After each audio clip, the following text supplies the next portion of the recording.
Sobat Matematika SMP Budi Wacana kelas 8. Bersama saya, Bu Eva, akan belajar bersama kalian untuk pelajaran matematika kelas 8 semester 2. Selain melalui video ini, kalian juga bisa belajar melalui BWCHS EduSmart dan Eva Math Channel. Yuk kita mulai belajar, siapkan alat-alat yang kalian perlukan ya. Semester 2 kita awali dengan materi Teorema Pythagoras.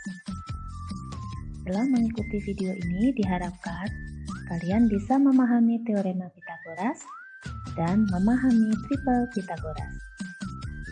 Yuk kita kenal siapa itu Pythagoras. Pythagoras dari Samos adalah seorang filosof Yunani, perintis aliran Pythagoreanisme. Pada zaman kuno, nama Pythagoras dikaitkan dengan berbagai penemuan matematika dan ilmiah. Antara lain, Teorema Pythagoras, 5 bangun ruang, teori kesebandingan, teori bumi bulat, dan gagasan bahwa bintang timur dan barat adalah planet yang sama, yaitu Venus.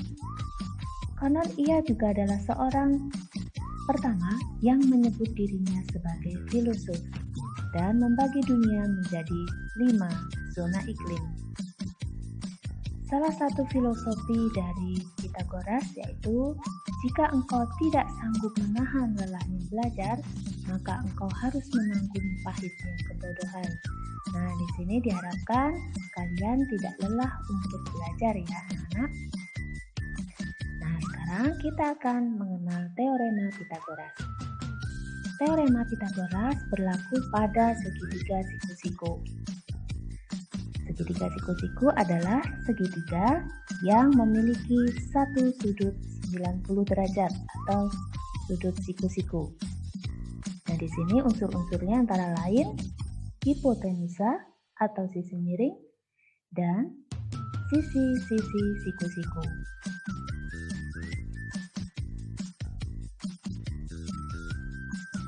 Kita akan membuktikan Teorema Pythagoras. Nah, pertama kali Ibu menggambar segitiga siku-siku dengan panjang sisi A, B, dan sisi miringnya C. Nah, dari sini kita akan membuat persegi dengan ukuran A. Ya, persegi dengan ukuran A kali A. Maka luas perseginya adalah A pangkat 2. Pada sisi B juga akan Ibu buat sebuah persegi dengan ukuran panjang sisi B. Maka luasnya adalah B pangkat 2. Lalu sama, pada sisi C akan Ibu buat sebuah persegi dengan ukuran panjang sisi C, maka luasnya adalah C pangkat 2. Ternyata setelah kita bagi menjadi daerah-daerah persegi yang kecil-kecil ini, untuk luas bagian sisi C merupakan jumlah dari luas sisi A dan luas sisi B. Anak-anak bisa menghitung banyaknya persegi kecil-kecil yang membentuk persegi C pangkat 2 di sini. Ya, untuk A pangkat 2 di sini luas dari perseginya adalah 9 satuan. Lalu untuk yang B, sisi B, ini luas perseginya 16 satuan. Nah, ternyata untuk bagian sisi C ini luas perseginya adalah 25 satuan.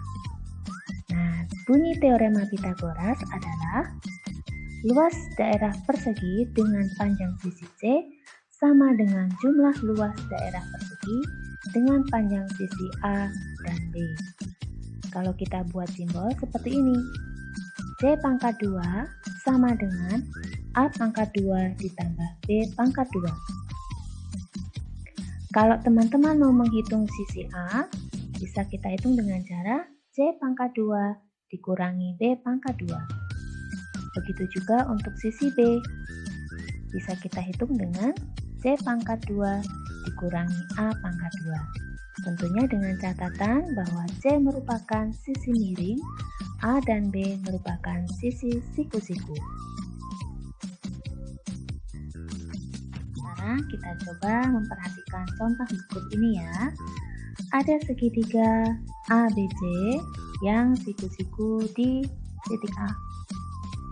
Panjang sisi AC 3 cm, panjang sisi AB 4 cm. Maka panjang sisi BC berapa? Nah, BC merupakan sisi miring ya. Berarti nanti kita simbolkan dengan huruf C kecil. Kita buat pemisalannya dulu. Untuk sisi A dan sisi B merupakan sisi siku-siku. Berarti A-nya 3 cm, B 4 cm, dan C nanti menjadi sisi miring. Maka rumus yang kita gunakan adalah C pangkat 2 sama dengan A pangkat 2 ditambah B pangkat 2. Baru kita masukkan masing-masing bilangannya. Pangkat 2 artinya kuadrat ya teman-teman, jangan dikalikan. Nah, C pangkat 2 hasilnya adalah 25.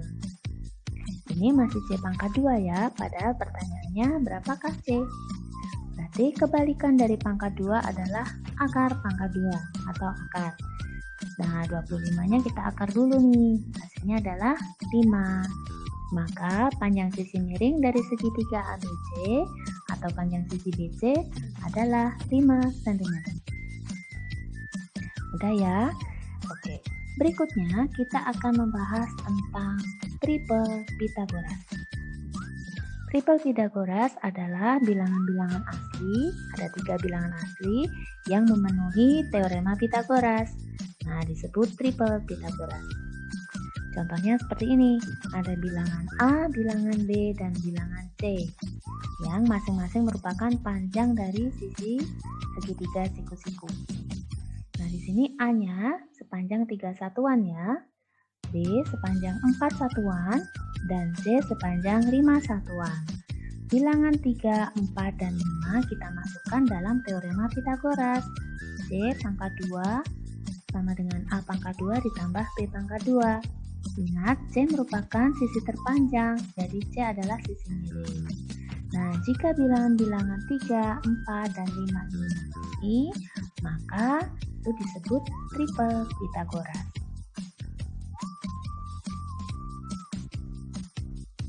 Nah, triple Pythagoras sendiri ada yang dibuat oleh Pythagoras ya, dengan aturan seperti ini nih. Ada 2 bilangan bulat positif, berarti bilangan asli ya, ada 2, misalnya bilangan M dan N. Aturannya di sini M itu harus lebih dari N. Maka kalau kita kuadratkan M dengan N lalu kita jumlahkan, terus ada juga untuk 2MN, selisih dari M kuadrat dan N kuadrat. Nah, kalau ini kita hitung, maka akan mendapatkan bilangan-bilangan seperti ini nih. Kita ambil misalnya N-nya 1, maka bilangan yang lebih dari 1 adalah 2. Kita masukkan masing-masing bilangannya ke dalam tabel ini. Nanti akan diperoleh bilangan 3, 4, dan 5. Itu adalah contoh dari triple Pythagoras. Lalu ada juga kita ambil bilangan 3 dan 2. Ya, yang penting M-nya lebih dari N ya. Nanti menghasilkan bilangan 13, 12, dan 5. Nah, ini juga merupakan triple Pythagoras.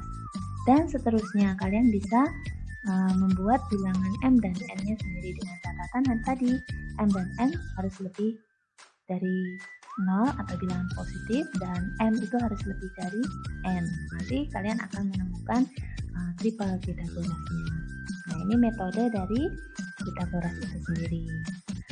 Nah, ada seorang penggemar atau orang yang fans ya terhadap Pythagoras, yaitu bernama Plato. Plato juga membuat triple Pythagoras ya dengan rumusannya sendiri. Kalau Plato itu lebih sederhana nih. Dia hanya mengambil satu bilangan bulat positif atau bilangan asli ya, yang harus lebih dari 1 dia buat syaratnya.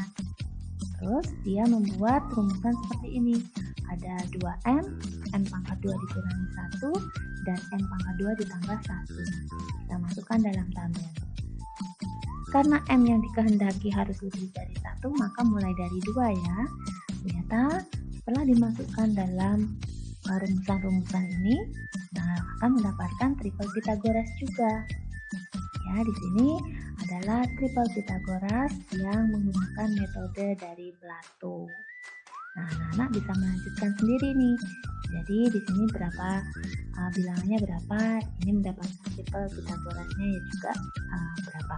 Ya, silahkan dilanjutkan. Nah, itu tadi ada dua tipe triple Pythagoras ya. Yang pertama ala Pythagoras sendiri dan yang kedua ala Plato.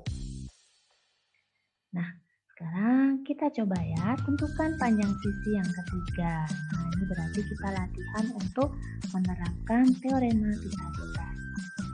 Nah, di sini nanti kalian silakan coba ya. Berapakah panjang AC dan berapakah panjang sisi P? Yang berikutnya, kalian diminta untuk membuktikan bahwa bilangan 10, 24, dan 26 merupakan triple Pythagoras. Ya, boleh menggunakan metodenya Plato, boleh menggunakan metodenya Pythagoras. Ya, silakan. Ya, itu untuk materi triple Pythagoras dan teorema Pythagoras. Setelah ini kalian silakan melanjutkan untuk mengerjakan LKPD pada penilaian KI 3 yang berjudul teorema Pythagoras. Oke, terima kasih sudah bergabung bersama Bu Eva. Anak-anak, selamat belajar, selamat mengerjakan tugas kalian. Tuhan memberkati. Shalom.